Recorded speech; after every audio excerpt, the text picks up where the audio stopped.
Tentu kalau kita melihat fakta begini, ini kan ada ketidaksinkronan antara niat awal dengan fakta kejadian di lapangan. Ini membuktikan bahwasanya ketidaksiapan niat dengan teknis yang terjadi. Lalu apa yang perlu dilakukan? Tentu adalah yang namanya itu jiwa tanggung jawab. Kalau bagi saya lebih begitu, Ustaz Konsen, tanggung jawab. Karena dari berita-berita yang saya lihat, pertama itu korban itu jumlahnya lebih kurang 26 orang, Ustaz Konsen, yang dibawa ke rumah sakit, dan 3 di antara itu meninggal dunia. Maka ini patut untuk diproses secara hukum, karena ini adalah bentuk pertanggungjawaban, bukan hanya sebatas kompensasi. Kalau kompensasi seperti itu berarti tidak memakai KUHP dong, begitu. Tidak memakai pasal 359. Oleh karena itu kita juga harus memberikan equal, kesetaraan, karena salah satu sifat hukum mestinya itu adalah equality before the law. Semua itu sama atau setara di mata hukum. Tetapi kalau misalkan masyarakat melakukan demikian, itu bisa dikenai pasal 359 KUHP. Tapi kalau pejabat tidak, ya udah, hapus saja pasal 359 KUHP ini, percuma ada gitu, karena tidak equal.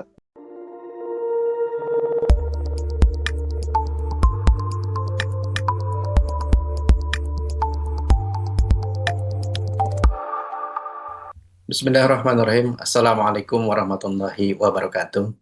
Alhamdulillahilladzi arsala rasulahu bil huda wa dinil haqq liyudhhirahu 'ala ad-dini kulli wa kafa billahi syahida. Asyhadu an la ilaha illallah wahdahu la syarikalah wa asyhadu anna Muhammadan 'abduhu wa rasuluhu alladzi la nabiyya ba'dah. Allahumma shalli 'ala sayyidina Muhammadin wa 'ala alihi wa sahbihi ajmain. Pemirsa Royah TV ngaji ngarti ngahiji kumaha dararamang sadayana. Masya Allah, alhamdulillah. Mudah-mudahan pemirsa senantiasa diberikan kesehatan, keberkahan, dan lindungan dari Allah Subhanahu wa Ta'ala. Amin, amin ya Rabbal 'Alamin. Pemirsa Royah TV, di kesempatan hari ini, hari yang berbahagia ini, Royah TV kembali menyapa saudara dalam acara spesial interview yang mana pada hari ini mengangkat tema Pesta Rakyat Berujung Maut. Pesta rakyat yang mana? Ya itulah, pesta rakyat yang kita juga miris ya. Di tanggal 18 Juli, hari Jumat, ya, beberapa hari lalu, ternyata sebuah pesta rakyat yang dilakukan di Garut, yang itu adalah pesta rakyat yang diselenggarakan oleh Gubernur Jawa Barat, ya Kang Deddy Mulyadi, dan ternyata menelan korban, memakan korban 3 orang, dan puluhan orang lain luka-luka. Pertanyaannya, apakah pesta rakyat yang berujung maut ini akan menghantarkan KDM ke depan meja hijau? Nah, inilah yang akan kita bahas. Tentunya kita akan bahas bersama dengan seorang pengacara, seorang lawyer, yang beberapa kali sering hadir di Royah TV. Oleh karena itu, pemirsa, jangan kemana-mana, tetap di spesial interview Royah TV.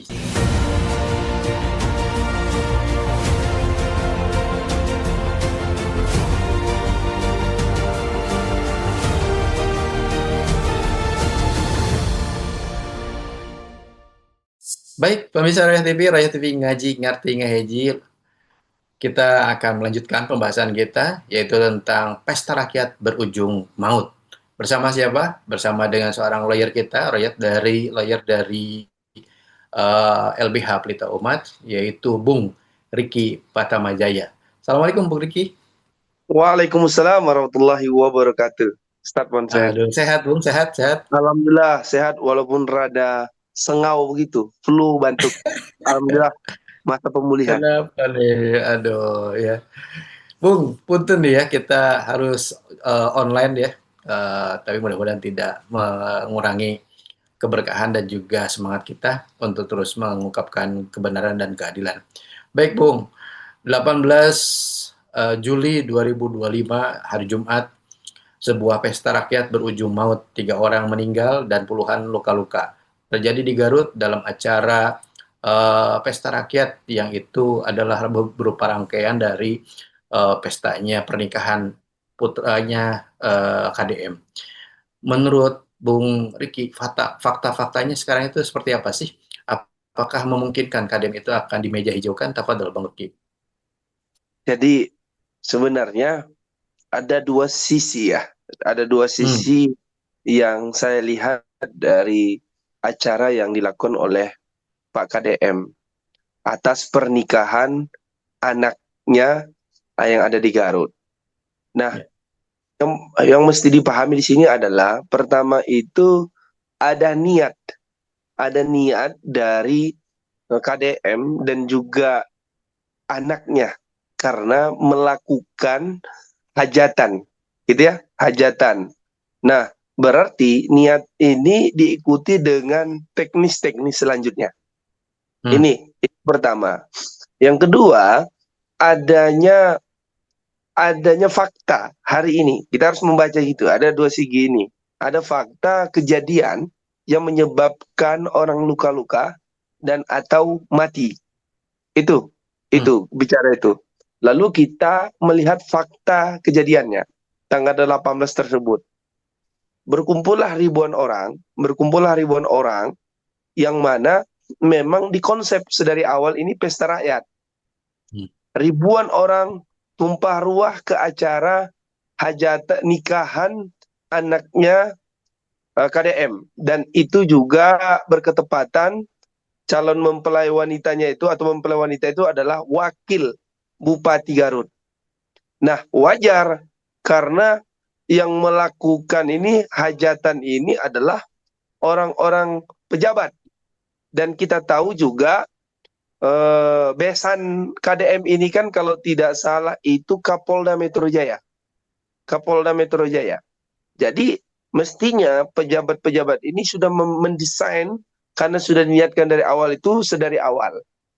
Nah, tentu kalau kita melihat fakta begini, ini kan ada ketidaksinkronan antara niat awal dengan fakta kejadian di lapangan. Ini membuktikan bahwasanya ketidaksiapan niat dengan teknis yang terjadi. Lalu apa yang perlu dilakukan? Tentu adalah yang namanya itu jiwa tanggung jawab. Kalau bagi saya lebih begitu Ustaz Konsen. Tanggung jawab. hmm.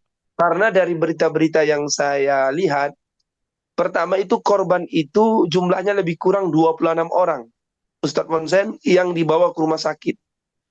Dan 3 di antara itu meninggal dunia. Hmm. Termasuk kalau tidak salah ada tambahan itu di antaranya itu ada seorang polisi yang meninggal dunia. Ini kan harus ada yang bertanggung jawab. Harus ada yang bertanggung jawab. Tentu siapa yang paling bertanggung jawab mestinya penyelenggara acara. Karena kita mesti memahami kita ketika merujuk di KUHP pasal 359 barang siapa. Kan gitu ya. Dari 359 itu punya 3 unsur baru masuk kategori pidana. Pertama itu barang siapa. Siapa saja, baik dia pribadi maupun dia pejabat. Gitu ya. Jadi pribadi dia.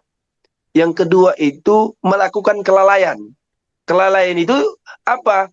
Tidak sinkronnya antara niat di awal dengan teknis di lapangan sehingga terjadi. Ketiga, menyebabkan orang mati. Dan ternyata unsur ini memenuhi. Nah, cuman inilah butuh pendalaman yang saya dapat baca di berita perkembangan itu dialihkan bukan lagi Polres Garut yang menangani, tapi Jawa Barat. Hmm. Itu biarlah berjalan. Itu biarlah berjalan. Maksud Ya. kita adalah jiwa tanggung jawab dari Pak KDM sebenarnya. Mengapa saya katakan begitu? Karena ada pernyataan-pernyataan seolah-olah membela diri. Saya kan tidak tahu, itu kan harusnya kejadian apakah malam, apakah sore, segala macam kan Betul sebenarnya betul. harus di-prepare sedari awal. Kan memang rencananya itu bisa diundang ribuan, bahkan lebih. Bahkan di dalam beberapa video itu diskusi secara langsung antara KDM dengan putranya yang mau menikah tadi. Sebanyaknya saja gitu. Jadi ini kan sebenarnya sudah diketahui dari awal gitu. Hmm. Tapi kok muncul pernyataan seolah-olah Pak KDM tidak mengetahui itu. Ini kan ibaratnya itu menjadi koreksi. Jangan sampai pejabat-pejabat ini ketika terjadi hal yang mestinya bertanggung jawab itu seolah-olah mencuci tangan. Dia tidak tahu gitu. Ini yang menjadi pertanyaan masyarakat di luar dari proses hukum yang sedang terjadi, proses pendalaman tadi.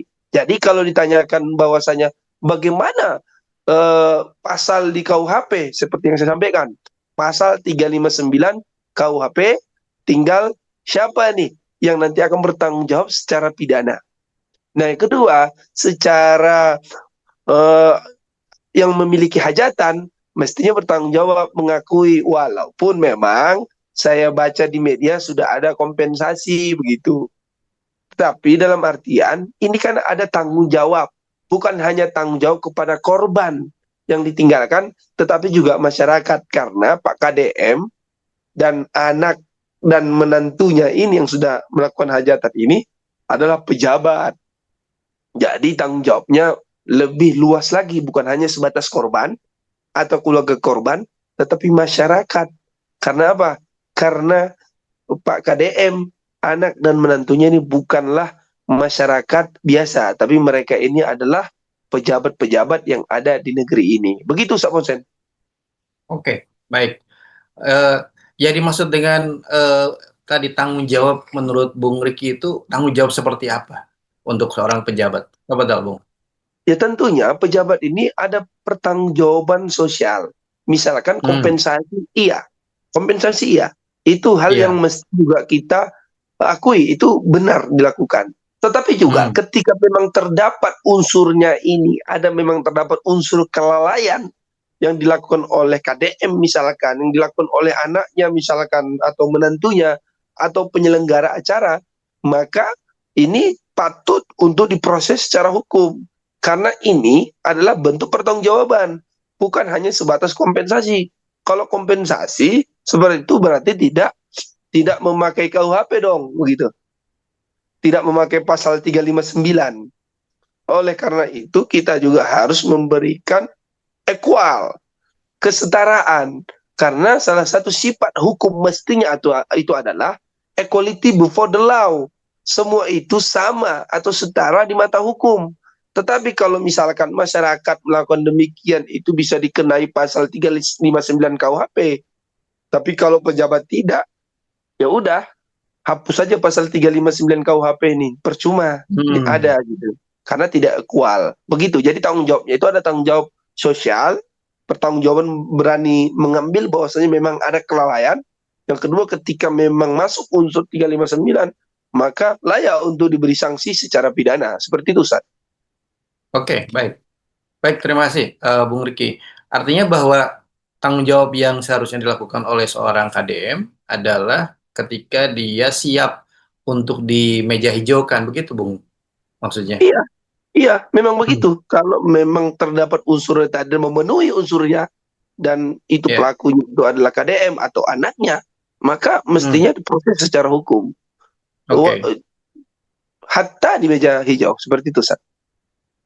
oke. Lalu yang memperkarakan siapa? Apakah masyarakat atau kepolisian? Penuntutnya siapa tuh, Bang? Sebenarnya kan ini viral, Ustaz.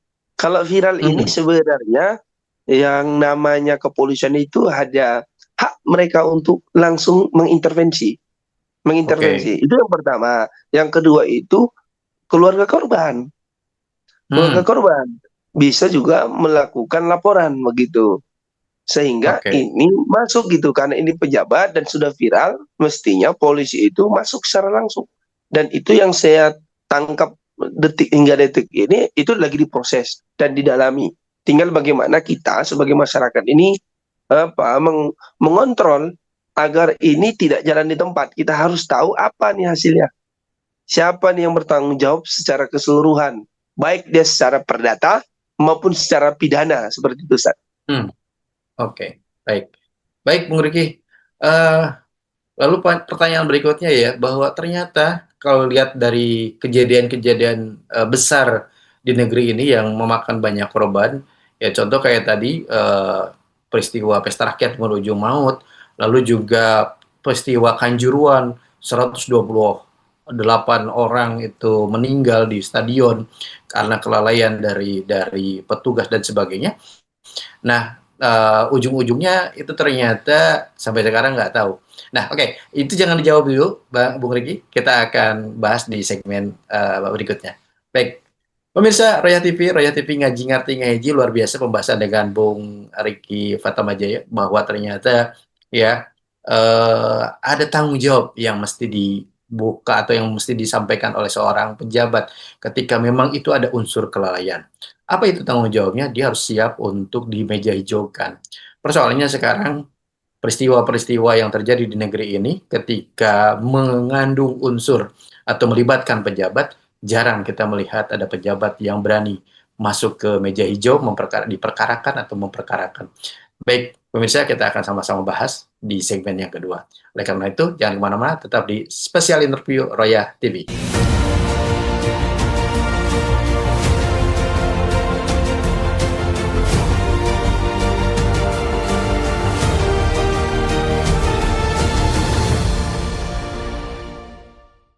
Baik, pemirsa Roya TV ngaji ngerti ngaji, luar biasa pembahasan kita di segmen pertama bahwa ternyata ya ada tanggung jawab yang mesti diberikan oleh seorang pejabat ketika memang itu ada unsur kelalaian yang menyebabkan adanya korban terhadap sesuatu acara yang sudah dibuat. Oke, kita akan bahas seperti bagaimana di pertanyaan sebelumnya tentang peristiwa-peristiwa yang terjadi di negeri Indonesia yang kita cintai ini yang melibatkan pejabat, namun ujung-ujungnya ternyata kita tidak tahu ya seperti apa ujungnya. Baik, Bung Riki, baik, sudah banyak peristiwa-peristiwa yang terjadi di negeri ini dan ternyata yang melibatkan pejabat dan itu ada korban jiwa di dalamnya, namun ternyata hasilnya kita bisa lihat nihil atau bahkan juga pejabatnya bisa melenggang kemana-mana. Ini kenapa nih bisa seperti ini, Bung Riki? Tafadhol, Bung. Jadi ini yang saya sebutkan di awal tadi juga, Ustadz. Mestinya hukum itu menghadirkan equality before the law. Adanya Nah, kesetaraan sama di mata hukum. Ini kan oke. teori sebenarnya. Yang menjalankan itu mestinya adalah aparat-aparat yang menegakkan keadilan tadi, aparat-aparat hukum Oke. tadi gitu. Mestinya Ya. tidak membeda-bedakan. Oh, ini masyarakat biasa, oh ini pejabat gitu. Mestinya hari ini penerapan hukum itu sama rata. Bahkan mestinya sanksi itu harus lebih tegas ketika memakai prinsip-prinsip ini. Agar apa? Agar pejabat-pejabat ini tidak lalai atau mengevaluasi kinerjanya, jangan hanya sebatas niat untuk ramai, niat untuk pesta, tetapi menimbulkan korban-korban, bukan hanya luka, tapi juga mati begitu. Misalkan tadi contohnya kasus yang hajatan rakyat yang ada di Garut oleh pejabat, yang Ya. ada di Kanjuruhan. Ini yang meninggal itu nyawa anak bangsa. Ini mereka ini juga punya keluarga. Mereka ini punya masa depan. Mereka ini punya tetangga yang mereka juga punya harapan terhadap mereka ini. Tetapi karena ada peristiwa yang karena kelalaian tadi menyebabkan mereka meninggal dunia. Dan ketika viral-viral itu diproses. Tetapi begitu viralisasinya itu menurun, hilang lenyap isi beritanya. Ini juga menjadi bagian dari evaluasi. Nah, yang pertama evaluasi kepada aparat hukum.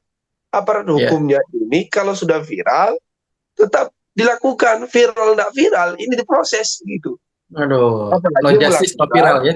iya, justice no viral. Begitupun viral, kalau viralnya sudah turun, kita juga biasanya melupakan itu gitu. Sehingga eh, yang mestinya mendapatkan tanggung jawab tadi itu tidak melakukan tanggung jawab sebagaimana mestinya begitu.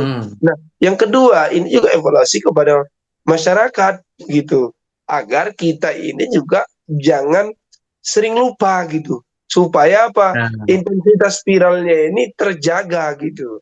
Dan yang paling penting itu sebenarnya kesadaran para penguasa sebenarnya. Para penguasa, Anda itu memimpin rakyat dan pertanggungjawaban itu bukan hanya di dunia, tapi juga di akhirat. Jadi jangan macam-macam membuat kewenangan-kewenangan Anda.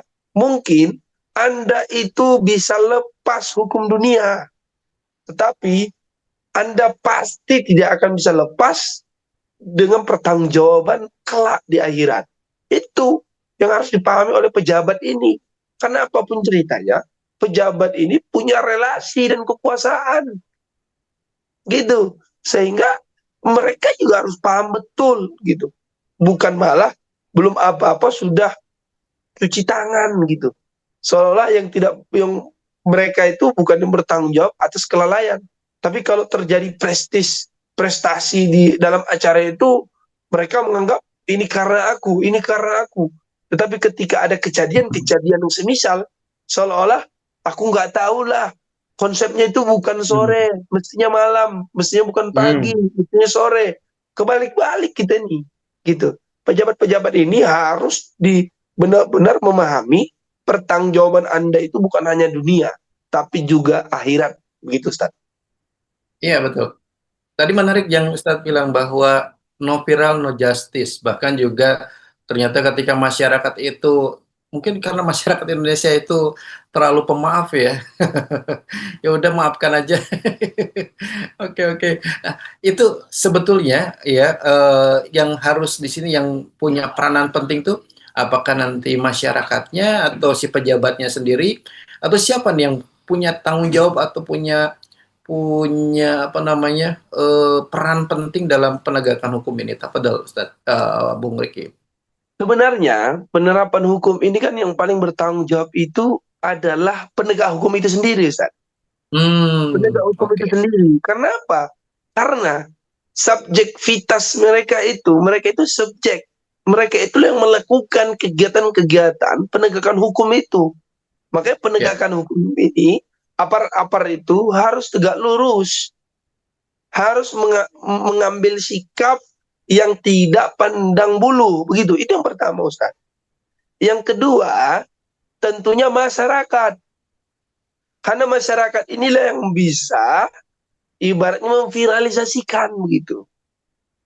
Yang ketiga baru pelaku itu sendiri menyadari mesti bertanggung jawab. Kenapa? Karena ini di luar dari kendali kita. Kan ini mereka, tapi kalau masyarakat ya kita semua gitu. Tetapi di luar dari itu semua yang tidak kalah penting adalah bagaimana sistem yang dibentuk dan dibangun untuk bagaimana penegak hukum tadi itu tegak lurus, tidak pandang bulu. Yang kedua itu agar masyarakat itu berperan aktif, gitu ya, dapat ibaratnya itu mengawasi. Yang ketiga itu adalah kesadaran para pejabat atau para mereka-mereka ini yang mestinya bertanggung jawab, mereka mengambil sikap bertanggung jawab. Nah ini sebenarnya dapat dibangun, dibentuk dan dibangun, bahkan dipaksa dengan yang namanya sistem. Itulah yang harus sama-sama kita pahami, karena kita melihat penegak hukumnya bagaimana. Kita melihat juga masyarakat yang mestinya mengawasi, mengontrol bagaimana. Apalagi berharap kepada pejabat-pejabat yang mestinya bertanggung jawab. Justru lebih banyak mencuci tangan dan melepaskan tanggung jawab. Nah, ini semua dapat diselesaikan dengan apa? Dengan sistem yang dibentuk dan dibangun tadi. Seperti itu, Ustaz. Baik, Bung Riki, itu penjelasan yang luar biasa ya tentang persoalan yang tadi disampaikan oleh Bung Riki. Sudah masuk ke dalam persoalan sistem ya, di mana sistem yang sekarang itu membuat orang bisa intervensi terhadap hukum, mengutak-ngutik hukum, dan juga ternyata juga mereka siapa yang punya istilahnya no viral no justice, atau bahkan juga ketika hukum itu bisa lebih berat kepada orang yang bayar dan sebagainya. Nah, itulah sistem yang kondisinya sekarang. Ya, bagaimana dengan sistem yang kira-kira itu kan sistemnya berarti buatan manusia, sistem buatan manusia.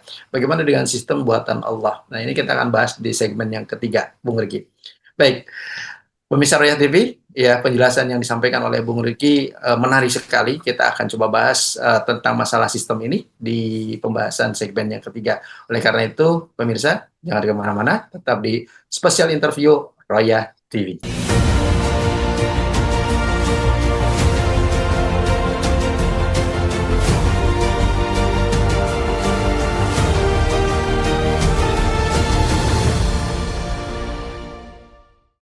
Baik pemirsa Royal TV ngaji, ngerti ngaji, jangan lupa like, comment, and share ya bahwa pembahasan kita di hari ini bertemakan tentang pesta rakyat berujung maut. Baik pemirsa, pembahasan dengan Bung Riki Fatamajaya itu luar biasa dan terakhir kita membahas tentang bagaimana sistem yang berlaku di negeri kita yang Indonesia yang kita cintai ini adalah sistem buatan manusia. Ternyata ya fakta-fakta terjadi dalam sistem buatan manusia, sistem hukum buatan manusia, hukum bisa diotak-atik, ya, ditarik, diulur, dan juga siapa yang bisa narik, bisa nulurnya, kayak gitu bisa kita lihat dan kita rasakan tersendiri.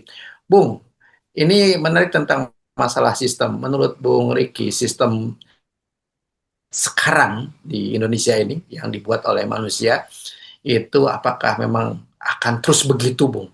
Bisa ditarik ulur, bisa di berat kiri kanan, apa bisa dimain-mainkan lah. Apakah bakal seperti itu terus, Bung? Tafadhol.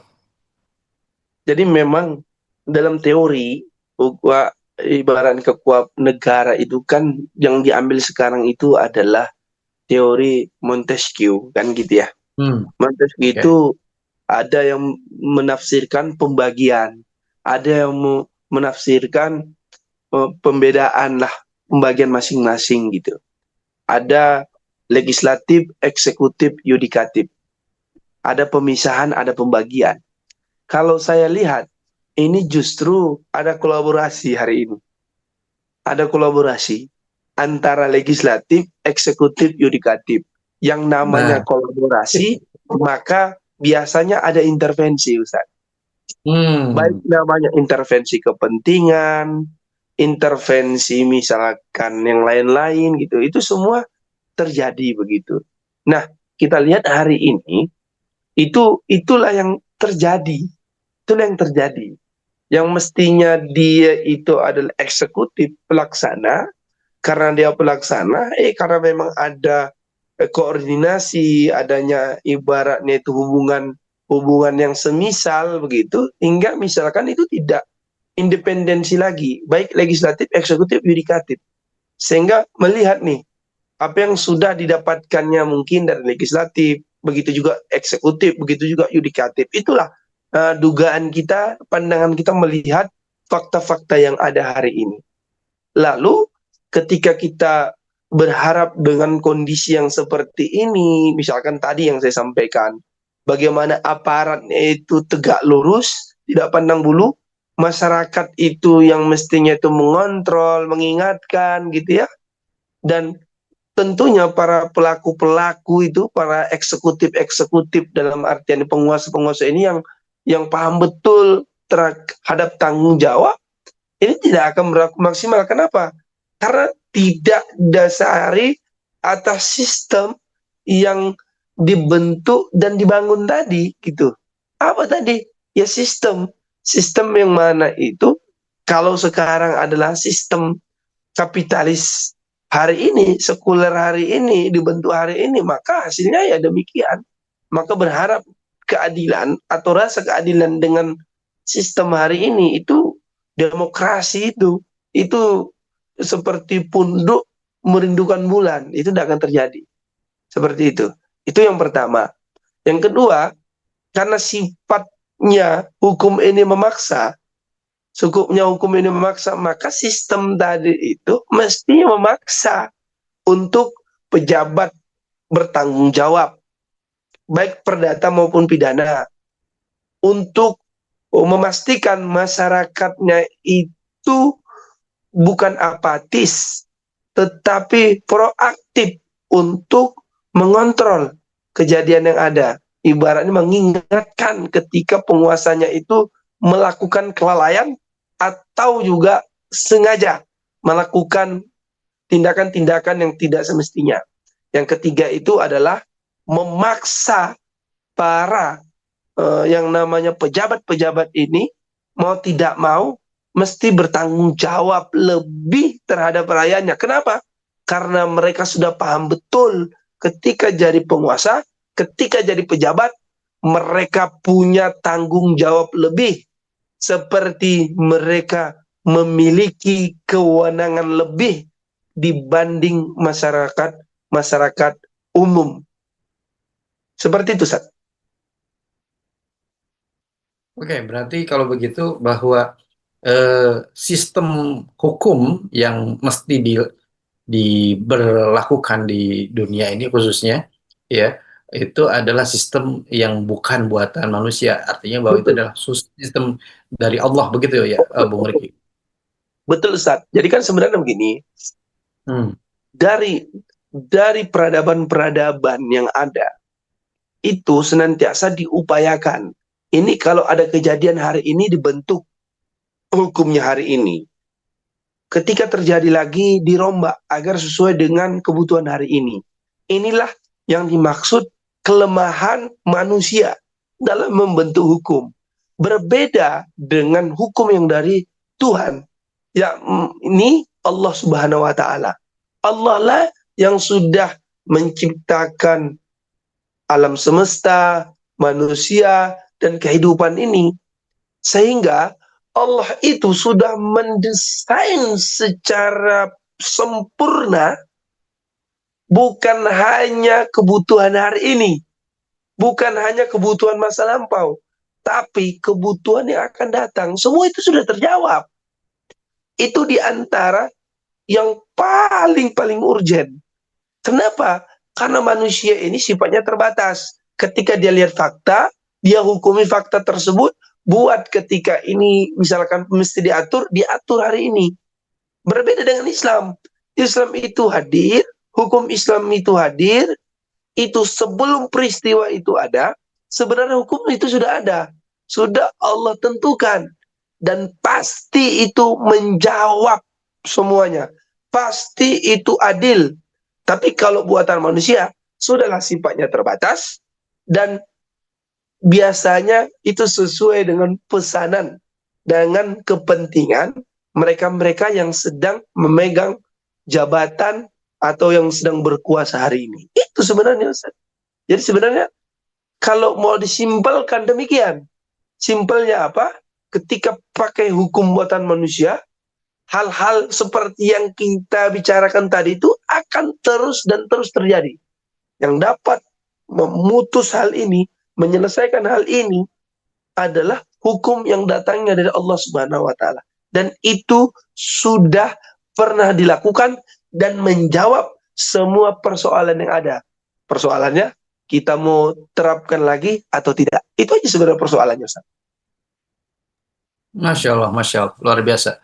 Baik, Bung Riki, kalau misalkan persoalannya itu kita mau atau tidak menerapkan. Sekarang kalau misalkan masyarakat menjawab mau, how, bagaimana, Bung, kita menerapkannya? Tafadhol, Bung. Menurut Bung Riki Ya, bagaimana? terima kasih. Ya, tentunya yang pertama itu ketika kita mau, maka tentu kita harus belajar dan terus belajar.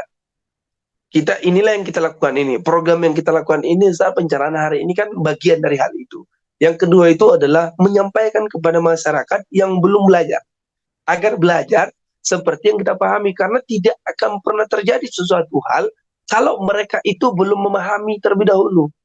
Dan ketika memahami maka terus perjuangkan. Nah, selanjutnya perjuangkan, sampaikan kepada semua lapisan masyarakat, kepada para pejabat, kepada pemangku kepentingan, kepada militer, kepada guru, kepada dosen, kepada para intelektual, kepada para ulama, semuanya disampaikan. Nah, yang ketiga itu adalah penerapan secara sempurna. Kenapa? Karena secara fakta pun sebenarnya kebijakan-kebijakan di atas sana itu juga mau tidak mau, akui atau tidak mengakui, itu dipengaruhi dari dorongan-dorongan yang ada di masyarakat. Tinggal masyarakat ini mendorong lebih penerapan hukum yang ada hari ini yang berdampak demikian, atau mendorong untuk memperjuangkan sistem Islam, memperjuangkan hukum Islam, agar hal-hal kelalaian yang dilakukan oleh pejabat-pejabat menimbulkan korban sampai mati terus-menerus terjadi, ini harus diselesaikan dengan sistem dan hukum Islam. Nah, itu pilihan ada di kita. Dan kita mengambil sikap, kita harus memahamkan diri dengan Islam, menyampaikan kepada seluruh lapisan masyarakat pentingnya Islam diterapkan secara paripurna, dan tentunya penerapan. Karena penerapan tanpa pemahaman itu adalah bom waktu bagi kita. Tetapi kalau kita memahami dan kita memperjuangkan dan menerapkan, maka hukum-hukum Allah Subhanahu wa taala itu tidak akan lama lagi akan diterapkan di muka bumi ini. Amin amin ya rabbal alamin. Amin ya robbal alamin. Terima kasih Bung Riki Patamajaya. Pemirsa Irah TV, Raya TV, ngaji ngerti ngahiji, luar biasa pembahasan kita hari ini tentang pesta rakyat berujung maut, dan Bung Riki begitu lugas menyampaikan kepada kita bahwa tidak mungkin ya keadilan bisa terjadi ketika hukum buatan manusia ini diterapkan, dan kita mesti kembali kepada hukum Allah. Dan tadi Bung Riki menyampaikan kepada kita semuanya bagaimana cara menerapkan hukum Allah. Tidak lain adalah pertama dengan mempelajarinya, memahaminya, memperjuangkannya, dan menerapkannya. Baik pemirsa, ini adalah upaya kita semua di sini, adalah upaya untuk bisa memahami hukum Islam. Yuk kita sama-sama pelajari, kita sama-sama pahami, kita sama-sama perjuangkan, dan kita sama-sama menerapkannya. Ya, dan inilah yang nanti akan kita sampaikan di Yaumul Hisab nanti, ketika kita berada di hadapan pengadilan Allah Subhanahu wa taala. Umurmu engkau pergunakan untuk apa? Siap pemirsa. Baik, pemirsa, kita akan sudahi pembahasan hari ini luar biasa dengan Bung Riki Patamajaya. Mudah-mudahan ini menjadi keberkahan bagi kita semua. Apabila video ini bermanfaat, silahkan share sebagai upaya bagi kita semua untuk kita sama-sama berjuang menerapkan agama Allah Subhanahu wa taala, Islam secara kafah dalam naungan khilafah ala minhajin nubuwah. Baik, kita sama-sama tutup. Saya Konstantin Prawito bersama dengan kerabat kerja Rah TV. Mohon maaf apabila banyak kekurangan. Ya, kita akan ketemu lagi dalam acara spesial interview pekan depan. Kita sama-sama tutup dengan doa kifaratul majelis. Subhanakallahumma bihamdika asyhadu an la ilaha illa anta astaghfiruka wa atubu ilaik. Bila taufiq wal hidayah, wassalamualaikum warahmatullahi wabarakatuh.